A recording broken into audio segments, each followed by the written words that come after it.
여러분 안녕하십니까. 조국 전 법무장관은 사퇴했지만 대규모 군중 집회는 어제 또다시 열렸습니다. 문재인 정권 심판을 선언한 광화문 집회, 서초동에서 국회 앞으로 이동한 검찰개혁 촛불 집회. 이런 사이 정치권의 무게중심은 지금 공수처와 사법개혁으로 빠르게 이동하고 있습니다. 이루진다는 라이브, 오늘은 조국 법무장관 사퇴 이후의 전국을 60분간 집중적으로 살펴보겠습니다. 먼저 지난 한 주의 주요 이슈들을 빅데이터 분석으로 정리했습니다.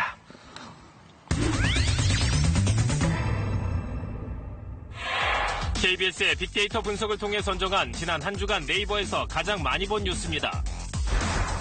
정치 분야입니다. 문 대통령이 조국 법무부 장관의 사퇴와 관련해 결과적으로 국민들 사이에 갈등을 야기한 점에 대해 송구스럽다고 밝혔다는 뉴스입니다. 문 대통령은 그러면서 검찰개혁과 언론의 역할에 대해 언급했습니다. 경제 분야에선 일본 제품 불매운동으로 직격탄을 맞은 유니클로의 새 광고가 논란이 됐다는 기사입니다. 이 광고에서 90대 할머니와 10대가 나눈 대화의 의역 자막을 두고 일각에선 위안부 모독 의혹을 제기했으나 유니클로는 강력 부인했습니다. 사회 분야에선 걸그룹 FX 출신 가수 겸 배우 설리가 경기도 성남시 자택에서 숨진 채 발견됐다는 뉴스입니다. 집안에선 심경이 담긴 자필 메모가 발견된 것으로 전해졌습니다. 생활 분야입니다. 돼지갈비를 무한 리필하는 일부 업소에서 값싼 부위의 고기를 섞어 팔다가 적발됐다는 기사입니다. 적발된 업소 가운데 유명 프랜차이즈 업체도 포함됐습니다. 재계 분야에선 일본에서 태풍 하기비스로 인한 인명피해가 크게 증가했다는 뉴스입니다. 사망과 실종자가 100명에 육박했는데 특히 동일본 대지진을 겪은 후쿠시마 지역의 피해가 컸던 것으로 전해졌습니다. 빅데이터 이슈였습니다. 네, 조국 이후의 정치권 얘기를 오늘 집중적으로 살펴보겠습니다. 오늘은 국회의원 두 분과 함께 더불어서 전문가 두 분, 이렇게 네 명과 함께 오늘 이뤄진다 라이브를 진행해 보겠습니다. 민주당의 이재정 대변인, 김남국 변호사 오늘 자리를 함께하고 계십니다. 안녕하세요. 네, 안녕하세요. 자유한국당의 전희경 대변인, 명지대 김형준 교수 나오셨습니다. 고맙습니다. 네, 안녕하세요. 네, 먼저 어제 있었던 집회 얘기부터 해보겠습니다. 화면 함께 보시면서 설명을 드릴까 하는데요. 국회 앞에서 지금 화면이 둘로 나눠져 있죠. 왼쪽이 여의도 집회고 오른쪽이 광화문 집회인데 국회 앞에서는 촛불 집회가 밤 늦게까지 이어졌습니다. 검찰 개혁과 공수처 통과를 촉구했다고 하죠. 오른쪽 광화문 집회, 한국당 집회 주체였었는데 문재인 정권 규탄을 외쳤고요. 역시 대규모였습니다. 국정 대전환 촉구 국민보고대회라고 이름 붙였다고 합니다. 먼저 어제 밤 늦게까지 이어졌던 국회 앞 촛불 집회 얘기를 먼저 해볼까 하는데요. 구호가 검찰 개혁과 공수처 설치 촉구였습니다. 국회 드러나는 거죠? 네. 그 구호에 대해서. 아니, 국회 공전된 지 사실상 너무 오래됐습니다. 네. 지난해 12월경부터 네. 사실상 국회에서 뭘 하는지 모르겠다라는 국민의 목소리를 계속 듣고 있는데요.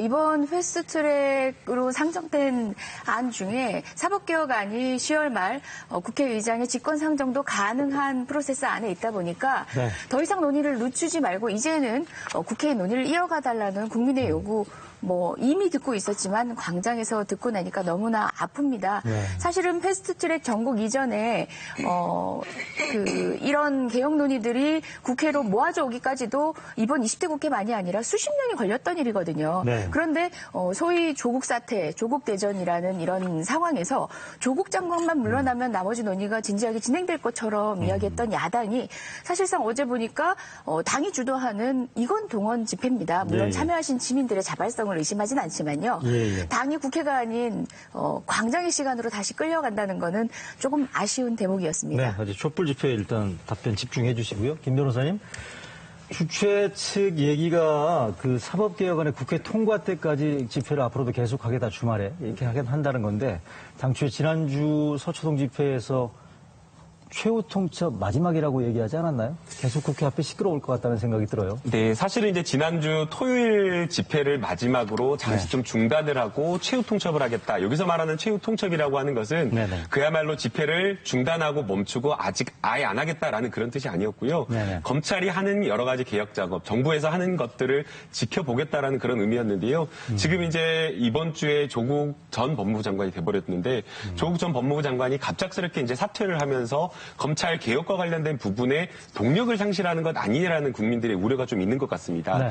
그리고 법무부에서 이 조국 전 법무부 장관이 사퇴하기 직전에 행정부에서 법무부에서 할 수 있는 여러 가지 개혁 작업은 충분히 했기 때문에 이제 시간은 국회로 갔다. 그래서 국회가 왜 지금까지도 논의만 계속하고 아직까지도 여러 가지 개혁과 관련된 법안을 통과시키지 않느냐라고 하면서 국회 앞에 가서 이렇게 이야기를 하고 있는 것으로 보이고요. 네네. 정말 국민들이 이야기를 하는 대로 지금 시간은 국회의 시간이라고 생각이 됩니다. 알겠습니다. 지금 와서 다시 공수처가 필요하냐, 검찰개혁이 필요하냐라고 논의를 하는 것은 사실상 검찰개혁이나 공수처를 반대하는 것과 마찬가지다라는 생각이 들고요. 예. 지금은 어떻게 하면 패스트트랙에 태워진 법안을 조금 더 국민들에게 필요하고 우리 대한민국의 옳은 방향으로 바꿀 것인가 그런 것을 고민해서 반드시 이번 정기 국회 회기 내에 통과시키는 게 전 중요하다고 보입니다. 네, 알겠습니다. 광화문 집회 얘기를 해볼까 합니다. 어제도 꽤 많이 모였네요. 지금 한국당 주장으로는 10만 명, 당 주최 집회 규모로는 최대라고 이렇게 어제 밝혔다고 하는데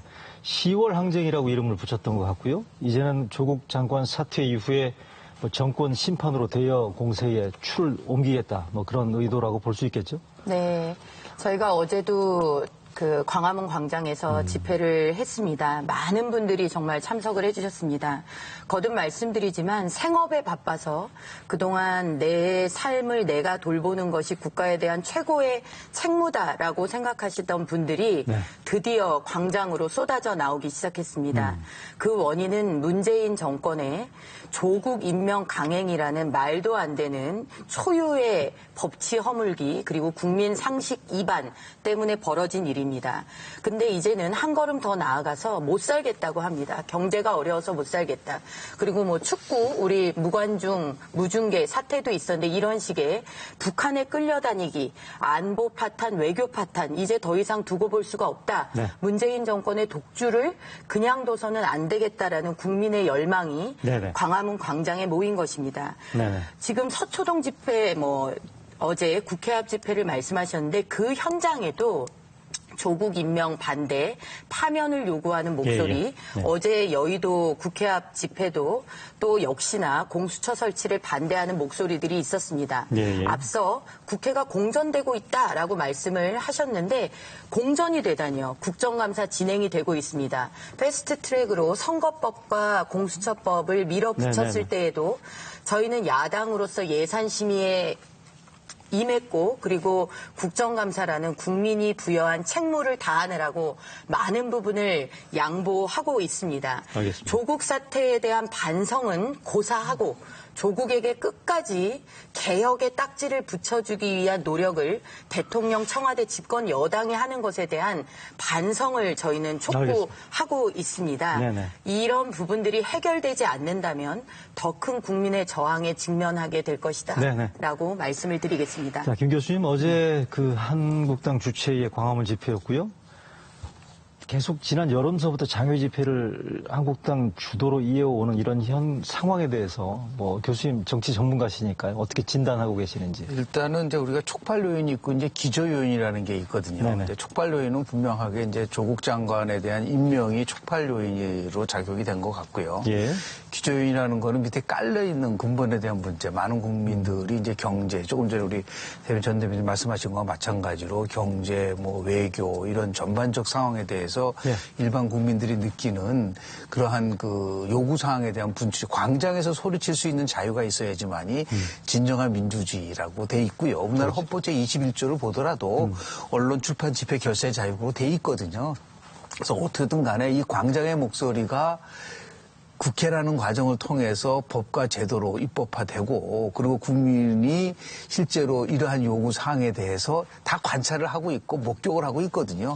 그래서 이제 민주주의 국가에서 모든 권력은 국민으로부터 나오지만 선거를 통해서 권력이 창출되거든요. 이게 아마 내년도 4월 총선 속에서 민의가 어떻게 반영되느냐라고 하는 그 한 6개월 정도 남아 있는데 여야가 함께 어떻게든 간에 본인들의 이러한 요구 사항들이 민심으로 전달될 수 있도록 하는 일종의 그 과정의 상에 있지 않나 좀 생각을 좀 합니다. 알겠습니다.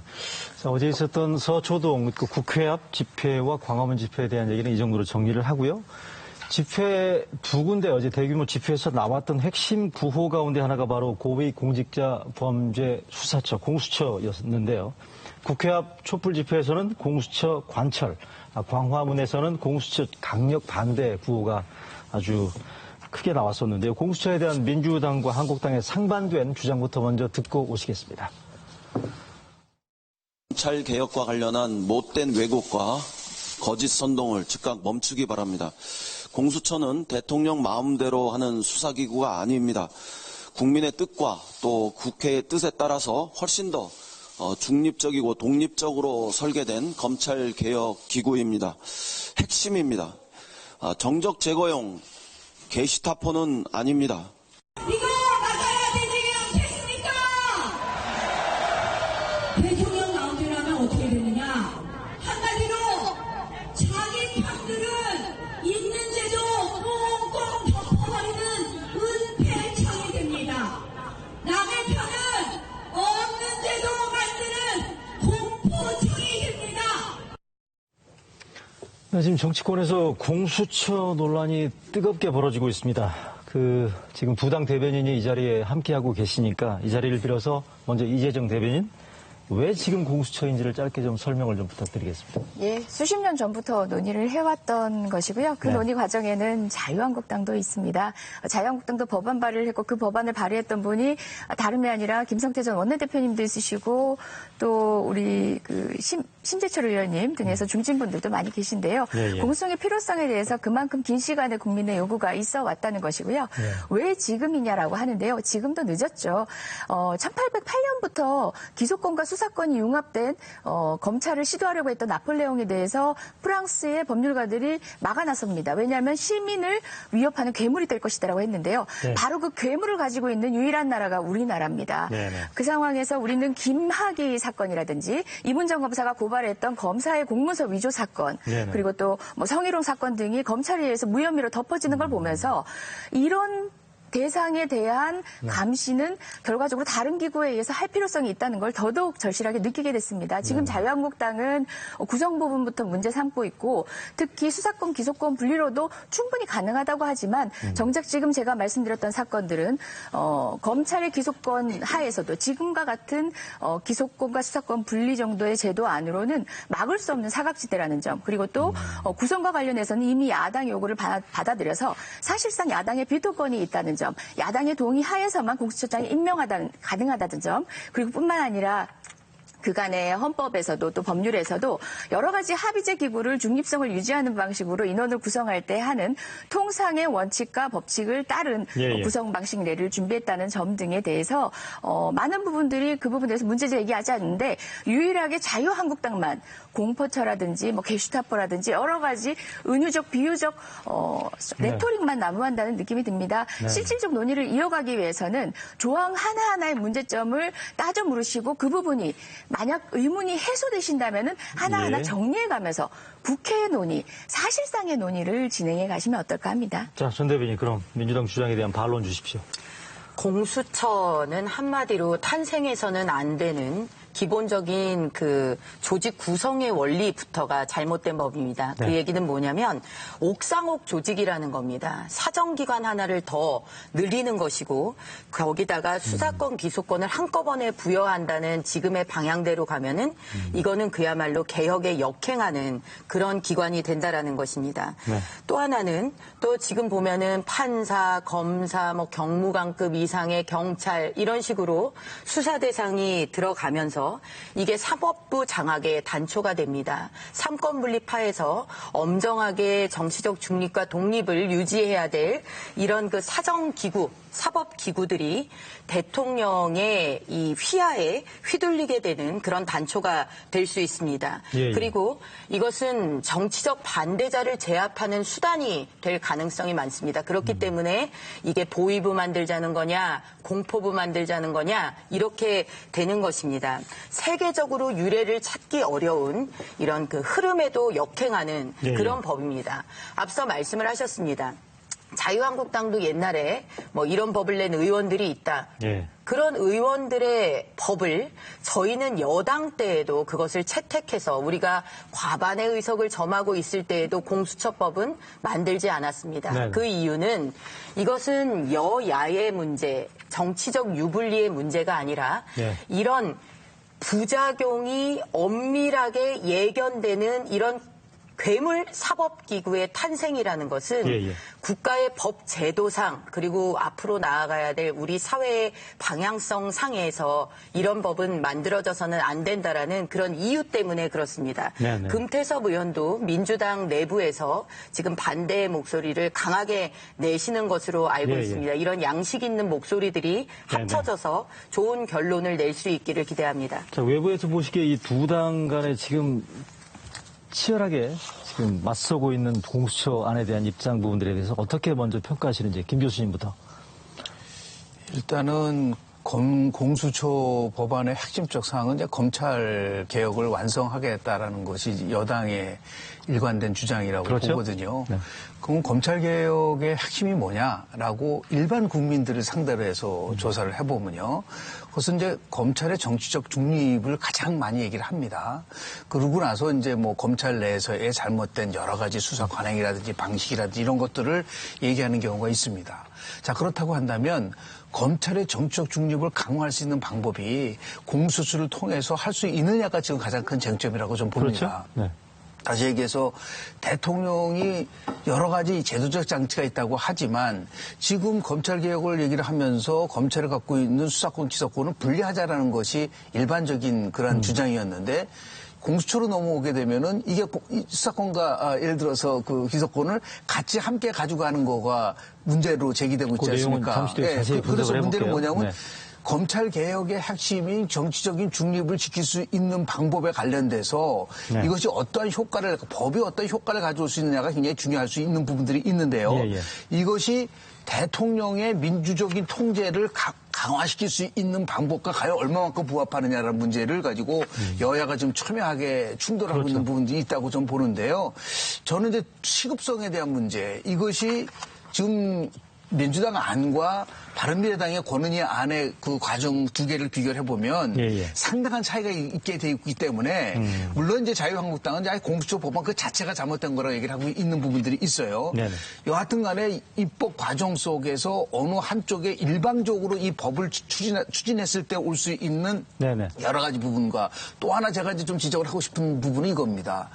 공수처 법안하고 선거제도 법안하고 같은 패스트 트랙으로 넣어가지고 가져간다는 것도 실제적으로는 문제성이 있는 거죠. 같이 있다다 얘기 그 나눠보면. 부분에 대해서 이제 두 네. 가지를 먼저 좀 지적을 좀 하고 싶습니다. 김 변호사님 어떻게 보십니까? 네, 저는 교수님 의견에 좀 달리 생각을 하는데요. 이 공수처라고 하는 게 검찰 개혁이라든가 아니면은 검찰의 정치적 독립성을 지켜주기 위한 목적만은 아니라고 생각이 됩니다. 예. 아무래도 검찰과 경찰은 행정부 소속이다 보니까 수사의 독립성을 지켜주거나 조직의 어떤 독립성을 지켜준다고 하더라도 살아있는 권력을 제대로 수사를 하지 못하는 겁니다.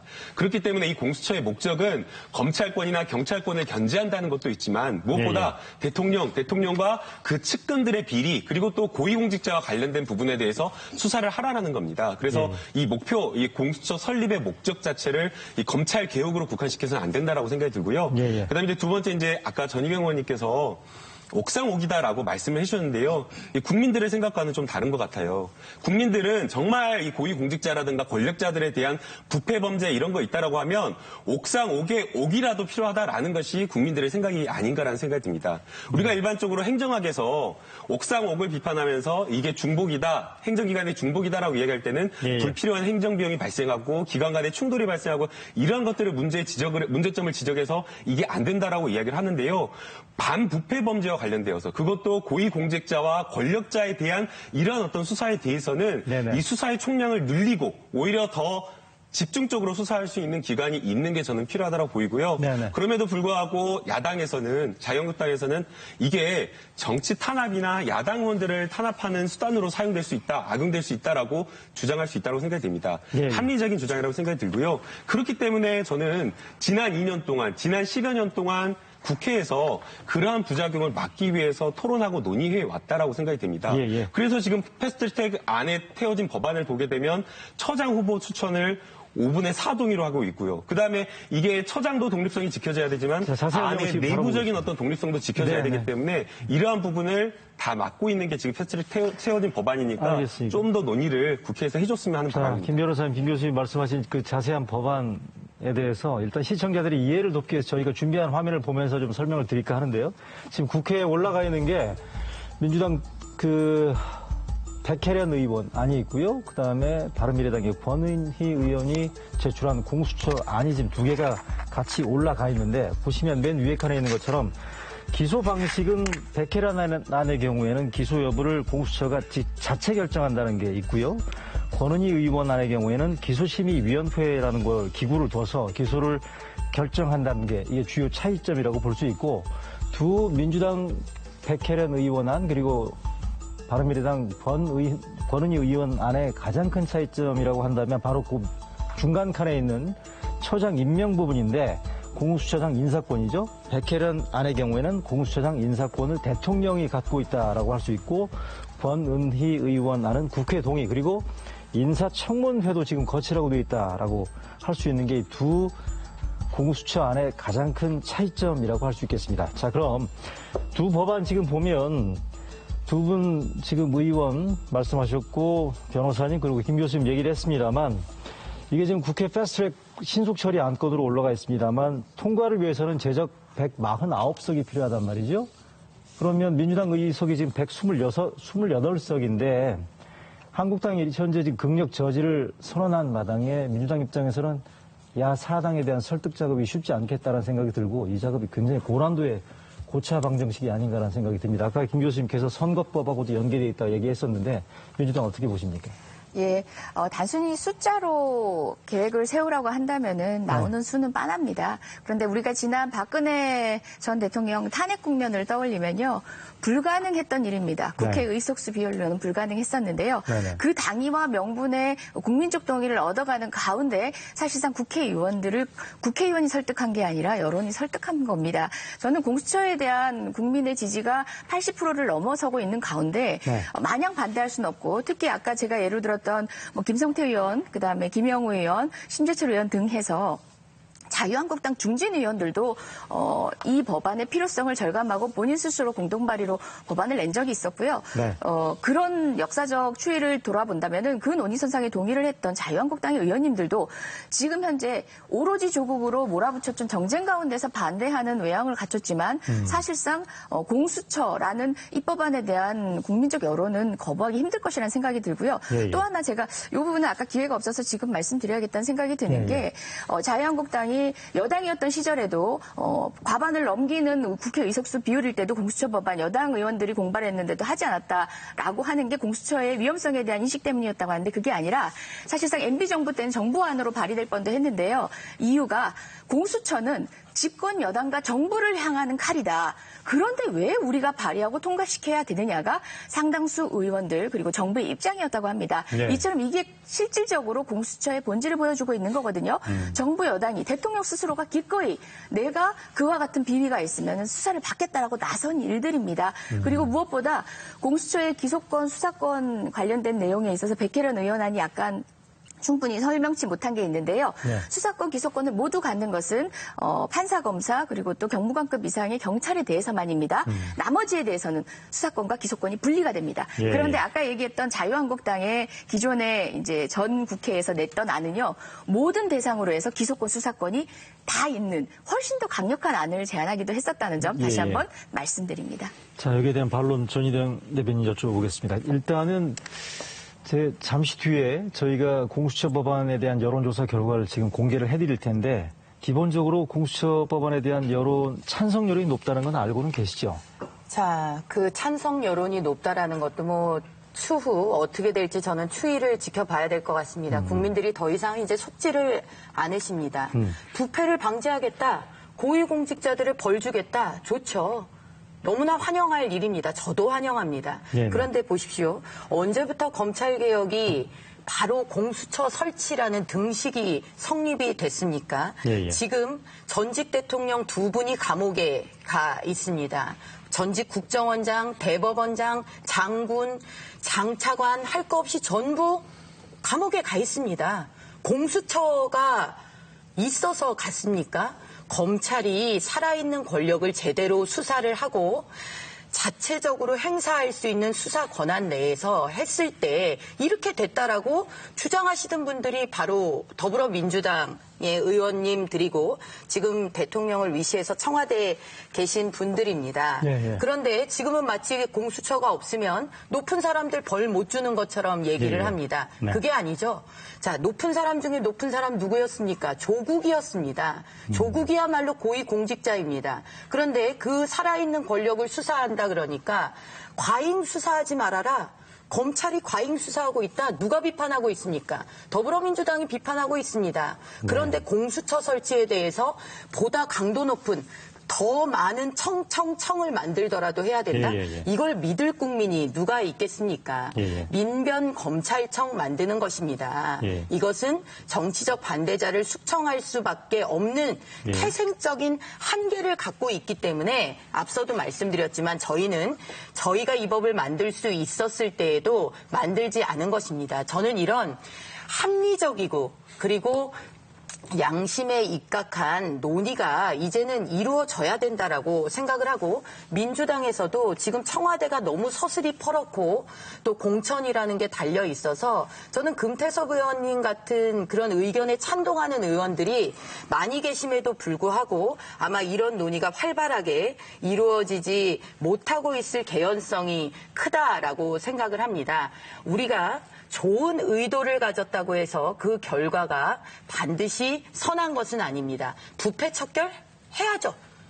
저희도 네네. 찬성합니다. 그런데 공수처라는 조직을 통해서 그걸 하겠다. 그리고 예. 앞서 말씀하신 대로 149명의 의원의 찬성을 받아내기 위해서 이것을 세상의 선거법이라는 민주주의의 근간 원리, 이 구성 원칙을 이 공수처법과 끼어 팔게 하는 과정에서 예. 바로 문제가 된 것이 패스트트랙 사태입니다. 이런 것까지 다 뭉뚱그려서 이제는 바로 잡을 때가 되었다라고 생각을 합니다. 자, 여기 법안 관련해서 좀 자세한 얘기를 하긴 그렇긴 합니다만 여기 법률 전문가 나와 계시니까 김 변호사님. 네.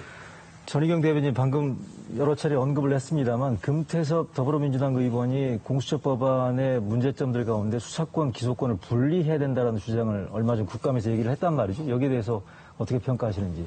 네, 이제 그 부분에 대해서도 이제 국회에서 많은 논의가 있었는데요. 사실 네네. 이제 수사권과 기소권이 같이 갔을 때 여러 가지 부작용과 문제점이 있기 때문에 공수처에 기소권까지 주는 것을 굉장히 좀 고민을 했던 것으로 알고 있습니다. 네네. 그런데 수사만 하고 기소권을 주지 않았을 때에 과연 마침표를 찍을 수 있겠느냐라는 그런 문제가 나오는 겁니다.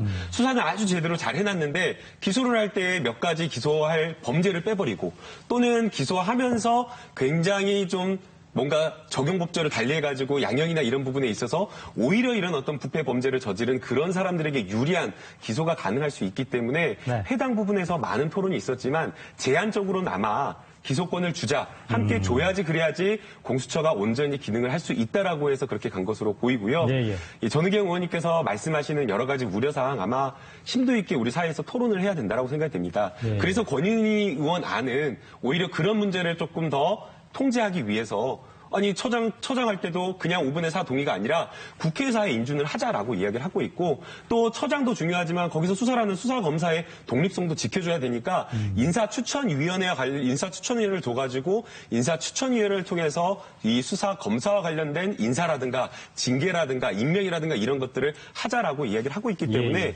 충분한 논의가 저는 이루어졌다라고 보이고요. 예. 또 그다음에 이제 앞서 이제 짧게 전희경 의원님께서 뭐 두 전직 대통령과 국정원장 구속되어서 수사받는 거, 재판받는 거 이야기하셨는데 예. 그분들은 검찰 개혁이라든가 검사라든가 공수처와 무관합니다. 그분들은 죄가 있어서 그런 것이고요. 네. 공수처가 자꾸만 해서 뭐가 이렇게 뭐가 문제가 되는지 모르겠는데 비용 낭비여도 됩니다. 많은 국민들은 국회의원한테 주는 세비가 아깝다고 그러지 우리 사회를 투명하고 깨끗하게 만들기 위해서 필요한 이 공수처에 네. 들어가는 행정 비용 그대로 쓰고 싶고 네. 죄가 없으면 되는 거지 왜 공수처를 없애려고 하는지 이해할 수가 없습니다. 자, 그렇다면 이렇게 첨예하게 엇갈리고 있는 공수처안에 대한 입장차, 교수님, 처리 전망 한번 얘기해 주십시오. 일단 지금 보면 여야 간에 1, 2당 간에 이렇게 완전하게 상반된 입장을 취하는 상태에서 결국 캐스팅 보트 결정권은 야당이 쥐고 있다라고 볼 수 있겠는데 권은희 안에 대해서 민주당 입장에서 수용 가능성을 지금 시사하고 있단 말이죠. 통과 가능성이 있다고 보십니까? 어떻습니까? 뭐 정치라는 게 이제 협상을 통해서 이루어지는 거라고 좀 보는데 권은희 의원은 한 방송을 통해서 두 가지 조건을 얘기를 했어요. 예. 하나는 뭐냐면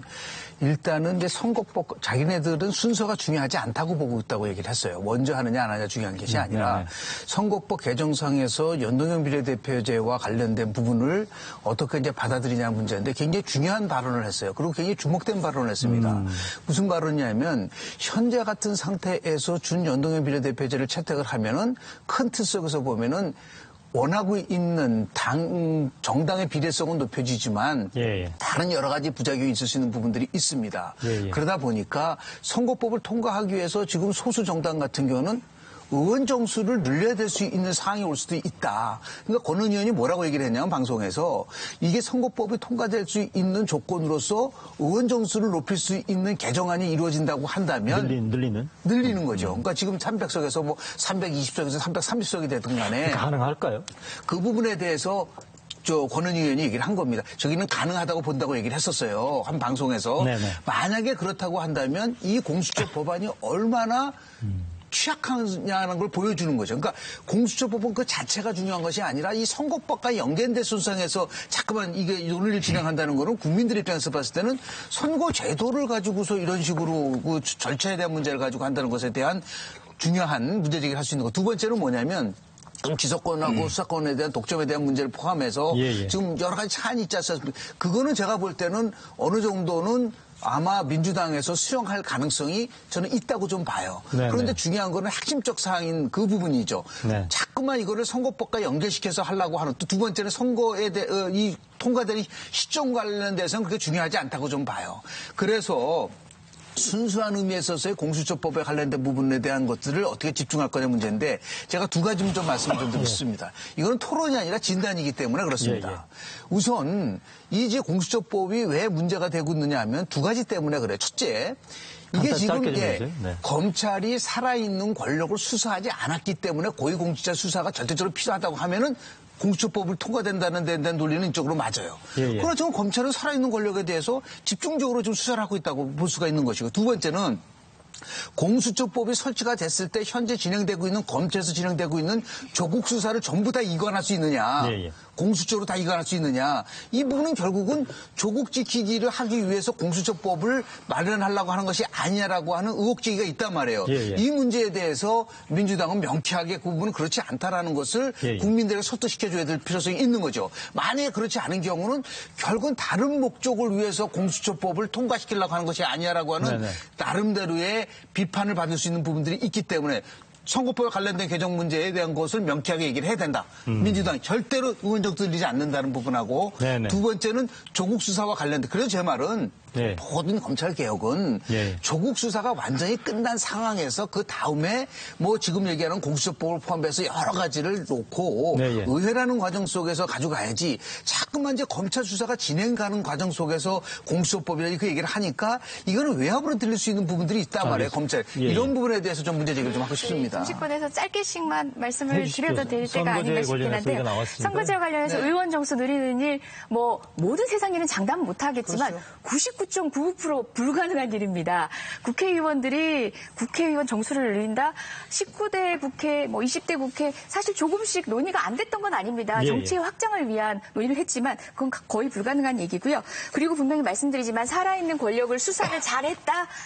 문재인 정부 들어서 그랬습니다. 조금 전에 다 구속이 되어서 잉여의 몸으로 있으신 여러 지도자분들 얘기하셨는데요. 그분들 정권이 바뀌고 그런 수사 비로소 가능했습니다. 정권 전에 그런 수사가 가능했다라면 우리나라의 국고가 그런 방식으로 손실되고 국민이 그 정도로 상처받지 않았어도 될 일입니다. 무엇보다 가장 살아있는 권력. 검찰 스스로에 대한 수사를 하지 못하고 있는 현실을 냉정히 바라보고 있습니다. 지금 검찰의 저항은 스스로의 권력을 뺏기지 않기 위한 검찰 스스로의 저항인 거고요. 이런 저항이 온당한가에 대해서는 국민도 여론을 통해서 보여드리고 있습니다. 또 하나. 네. 정경심 교수의 재판이 바로 어젠가요? 그저께인가 있었습니다. 거기에서 어떤 코미디 같은 일이 벌어진 줄 아십니까? 그 얘기는 예, 다음 판사님이 주에 이 수사 대체 언제까지 하실 겁니까? 이런 투로 얘기하셨습니다. 정경심 교수의 기소된 사건, 우리나라 특수부에 그 최정예 부대가 투자되고도 사실상 자, 정리해 주시죠. 무죄로 날 수밖에 없는 어이없는 코미디 같은 상황이 벌어진 그 현실에서 조국 수사를 다시 이 관점에서 언급하시는 거는 다시 조국 블랙홀로 가져가시는 거고요. 국민을 네, 예. 위한 권력개혁 이야기에 집중해서 전 대변인 해주겠습니다. 발언해 주시죠. 예. 하나만 지적을 교수님. 먼저 드리겠습니다. 네. 윤석열 검찰총장이 국회에서 진행되고 있는 지금 여러 가지 검찰개혁 법안에 대해서 반대한 적이 있습니까? 네.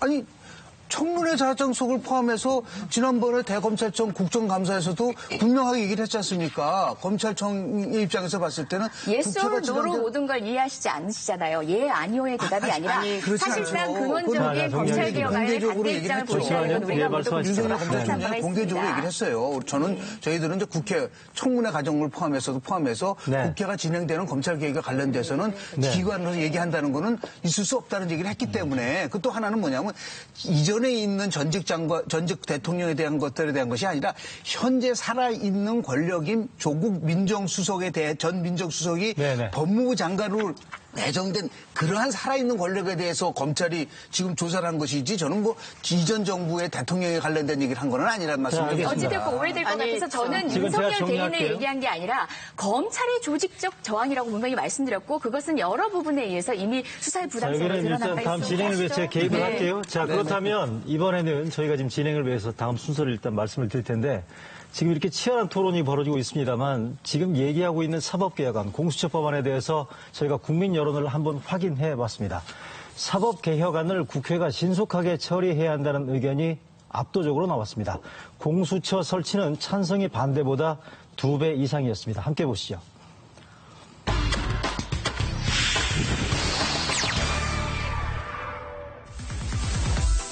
조국 법무부 장관의 사퇴가 검찰개혁 추진에 어떤 영향을 미칠 것이라고 생각하는지 물었습니다. 조국 장관의 사퇴와 검찰개혁 추진은 무관하다는 응답이 41%로 가장 많았습니다. 검찰개혁 추진이 강화될 거라는 답변은 27%, 검찰개혁 추진이 약화될 거라는 답변은 23%로 나타났습니다. 국회 패스트트랙 안건으로 지정된 고위공직자범죄수사처 설치 법안에 대해 민주당은 검찰 견제를 위해 찬성 입장인 반면 한국당은 정권 연장 의도라며 반대 입장입니다. 공수처 설치에 대해 어떻게 생각하는지 알아본 결과 찬성한다는 답변이 56%로 반대한다는 28%보다 많았습니다. 국회 패스트트랙으로 지정된 공수처 설치 법안과 검경수사권 조정 법안의 처리 속도와 관련해 의견을 알아봤습니다. 신속하게 처리할 필요가 있다는 답변이 65%로 신속하게 처리할 필요가 없다는 24%보다 우세한 것으로 집계됐습니다.